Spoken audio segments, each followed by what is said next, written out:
Hi, it's Mark, your Madison Cork Dork. Yesterday I discussed a pretty popular grape used in the Red Bordeaux blend, Malbec. For part 3 of my 6-part series, I will be going over a rather obscure noble grape used in the blend, Petit Verdot. So, why am I doing these videos? Well, the majority of you have probably heard of the following varietals: Cabernet Sauvignon, Chardonnay, Riesling, and Moscato. I, however, would like to introduce you to some grapes that you have probably never heard of. At the beginning of each video, I will remind you of a few things. First and foremost, anyone can learn how to smell and taste wine. Your sensations of taste and smell are determined by the chemicals that are in food and drink.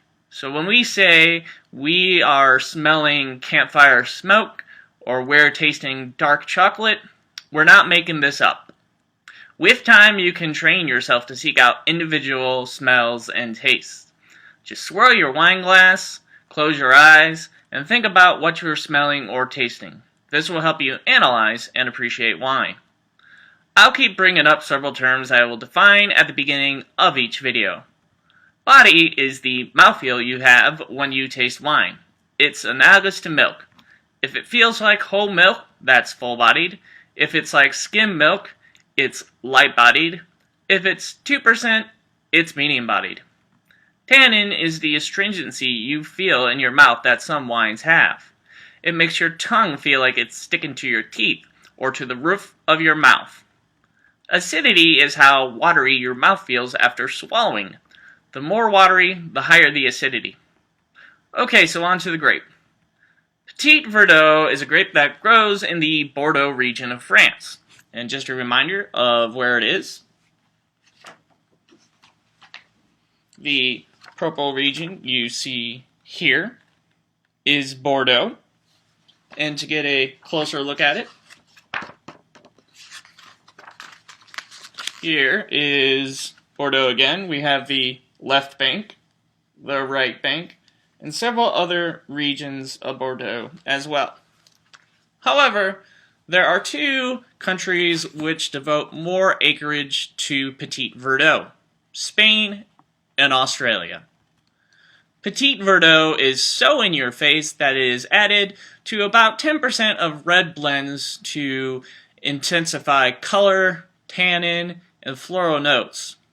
The most famous use of the grape in the United States is Michael David's Petite, which is a blend between Petite Syrah and Petit Verdot.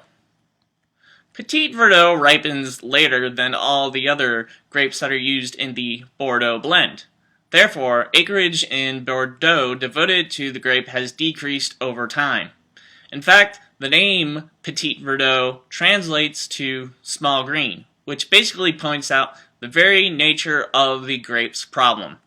It is too small and ripens very late, if it can ripen at all. The climate of Bordeaux has to be practically perfect for the grape to be successful. It is much more common in the New World to have bottles devoted to Petit Verdot in and of themselves than in the Old World. It is unclear as to how Petit Verdot got to the Bordeaux region of France. Records from the 1700s do show that it predates Cabernet Sauvignon's arrival. The grape is much more successful in warmer climates, which suggests that it was transported to the region by the Romans. But again, this is merely conjecture. So what can you expect from Petit Verdot? Well, it's a full-bodied red wine. It is very dry and has a high level of tannin. Petit Verdot also has a medium level of acidity and has a medium-high level of alcohol. Petit Verdot is meant to be drunk in an oversized wine glass, should you have one, which is much larger than a red wine glass. The wine is to be served between 60 to 68 degrees, which is also known as room temperature. Should you have the patience, Petit Verdot can be stored anywhere from 5 to 15 years.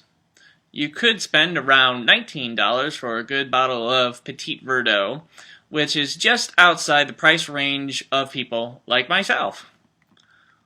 So what are some of the smells and tastes you can expect from Petit Verdot?